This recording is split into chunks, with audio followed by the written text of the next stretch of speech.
Quand tu es épuisé ou fatigué, es-tu patient? C'est de ça qu'on parle aujourd'hui. Je travaille beaucoup trop. J'en ai trop. Ce n'est vraiment pas assez. Ce n'est pas productif. Je suis fatigué. J'ai perdu tout mon focus. La croissance va trop vite. Du temps, j'en ai pas. Tu es entrepreneur et au début, c'était le rêve, mais aujourd'hui, tu n'as plus de vie. Tu es à la bonne place. Fais voyager ton entreprise, te fera passer d'entrepreneur à chef d'entreprise. Je suis Lucie Bouchard, fondatrice de l'Académie de l'éclosion. Et ici, je vais t'accompagner avec des entrevues, des histoires. Je vais te donner des trucs et astuces. Merci de faire partie de mon univers. Je suis toujours au travail. Je suis fatigué. Je ne m'amuse. Je n'ai plus de vie. Je ne suis plus dans ma zone de génie. Et c'est parti. Écoute, quand il t'arrive dans ta vie que tu es complètement fatigué, épuisé, comment es-tu avec les gens qui t'entourent? Moi, personnellement, écoute, je suis pas du monde. On va dire ça comme ça, OK? J'ai tellement travaillé dans ma vie qu'il y a des moments où est-ce que j'étais fatiguée et je vais te raconter le premier voyage que j'ai été toute seule. Mais tu vois, c'est ça qui m'a permis d'apprendre. C'est pas facile, là. C'est pas facile d'arrêter puis d'accepter de ne rien faire. On se sent-tu coupable d'être juste là, assis, à attendre? On s'imagine qu'il se passe rien. En fait, c'est pas vrai. Quand on est là, assis, exemple, sur le bord de la mer, en train de profiter du moment, on est en train de se régénérer. Un peu comme une batterie, hein? Une batterie qui est toujours à fond, puis qu'à un moment donné, la batterie, elle n'a plus beaucoup de lignes, hein, parce qu'il n'y a plus beaucoup d'énergie dedans. Qu'est-ce que ça prend pour qu'elle puisse se régénérer? C'est on doit lui donner une pause. Bien, tu sais quoi? Nous, les êtres humains, c'est la même affaire. Pourtant, on a beaucoup de difficultés à faire ça. On a beaucoup de difficultés à dire à notre entourage, à ceux qu'on aime, à nos employés, à notre amoureux, notre amoureuse, qu'on est, qu'on est vulnérable, qu'on se sent fatigué, qu'on est au bout du rouleau puis qu'il faudrait peut-être arrêter. Je te raconte. Écoute, moi, quand j'ai commencé en finance, les premières années, j'ai mis le pied dans le tapis. Puis quand je dis le pied dans le tapis, c'était 7 jours sur semaine. Je travaillais jusqu'à 9 heures le soir. J'avais des rendez-vous à 7 heures. Donc, j'arrivais chez moi à 9 heures et j'étais complètement épuisée, complètement fatiguée. Puis des fois, je me sentais submergée de tout ce travail-là à faire pour que ça fonctionne, pour que je puisse me faire éventuellement une paye qui a du sens. Donc, j'ai beaucoup donné. Et à un moment donné, j'ai dit, écoute, si je continue comme ça, le body va lâcher. Fait que j'ai dit, je vais me payer des vacances, je vais aller m'échouer sur le bord de la mer et je vais partir me reposer. Puis à ce moment-là, les enfants ne pouvaient pas venir avec moi. J'étais seule dans ma vie et j'ai décidé de partir toute seule. Je ne sais pas si tu le sais, mais il y a 25 ans, une femme qui voyage seule, c'était pas commun. C'était pas encore dans les mœurs comme aujourd'hui. OK? Et je me souviendrai, tu sais, j'ai dit, ben moi, je veux quand même aller dans les restaurants réservés. Donc, le soir, je réservais des restaurants, puis j'emmenais mon livre pour lire. Et je lisais en attendant mon repas, je lisais en attendant mon café ou en prenant mon café par la suite et tout ça. Puis les serveurs me regardaient puis disaient, il est où, monsieur? Il n'y en a pas de monsieur. Hein? Fait que là, ils disaient, voyons, ça se peut pas que tu sois tout seul. Là, je regardais, je disais, oui, je suis tout seul. Et j'ai trouvé ça extrêmement difficile, ces moments-là, au restaurant, d'être seule et de manger seule. Mais je te dirais que ça a duré 3-4 jours. La 4e, 5e journée, j'étais comme, écoute, j'avais le goût de pleurer. J'avais le goût de pleurer, puis je me disais, qu'est-ce que je fais, moi, au bout du monde, ici, toute seule? J'ai pas d'amis. Tu sais, je me suis vraiment, mais vraiment sentie seule au monde. Tu sais, j'ai senti que être seule avec moi-même, je trouvais ça difficile. Vraiment difficile parce que c'était la première fois que je le vivais et c'était la première fois que je me sentais complètement perdue. J'étais perdue à l'autre bout du monde. Puis là, scénario catastrophe dans ta tête, hein? Tu imagines à peu près n'importe quoi. Ouais, mais s'il m'arrivait quelque chose ici, il n'y a personne qui le saurait. Mes enfants mettraient ma photo sur la peigne de lait puis ils me chercheraient pendant 7 ans. Donc, plein de scénarios catastrophes. Mais quand je suis revenue de ce voyage-là, j'ai fait comme, mais mon Dieu que je suis reposée. Mon Dieu que je suis heureuse, que mon corps est reposé, que ma tête est prête à travailler et que j'ai été capable d'optimiser mon temps. J'ai été capable de travailler plus, en fait, et de travailler mieux. Parce que quand tu es fatigué, tu n'avances pas. Tu essaies d'avancer, mais au final, il n'y a rien qui avance. Tu as l'impression de faire du surplace. Tandis que là, j'étais top shape, en pleine possession de mes moyens et j'étais capable d'avancer à vitesse grand V. Puis, tu sais, c'est à partir de ce moment-là que j'ai réalisé que se régénérer était hyper important pour sa business et pour soi. Que travailler, c'était bien le fun, qu'on prenait souvent des mauvaises habitudes de vouloir travailler tout le temps.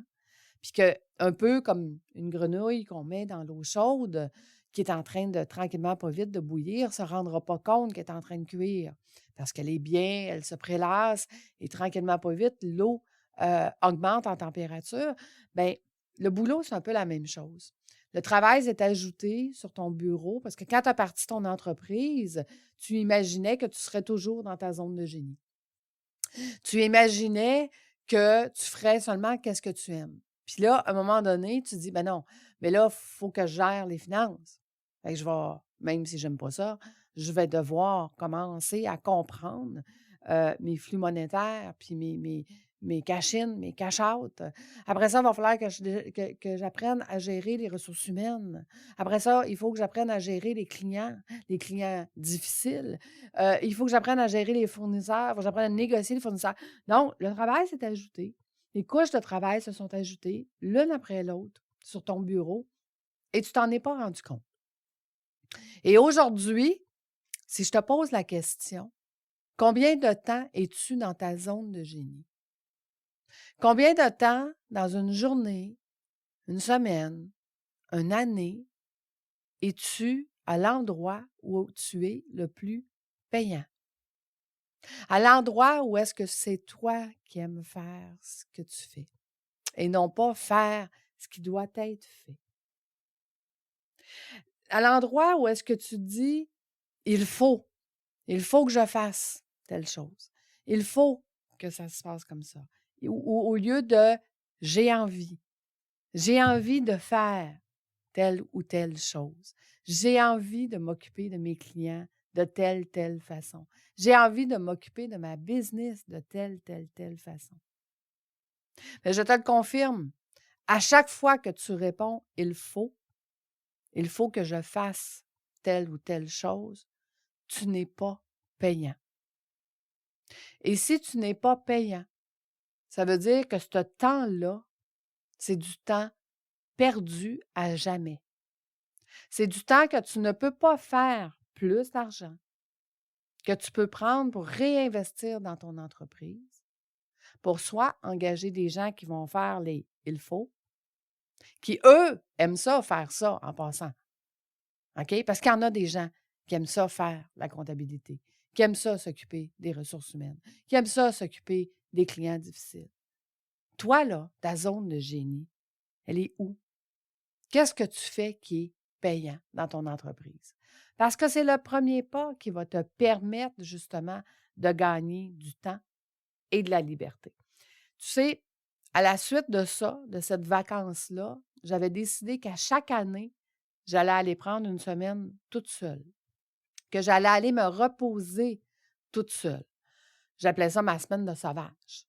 La semaine où est-ce que j'avais personne à qui parler. Donc, la semaine où est-ce que je ne parlais pas vraiment à grand monde.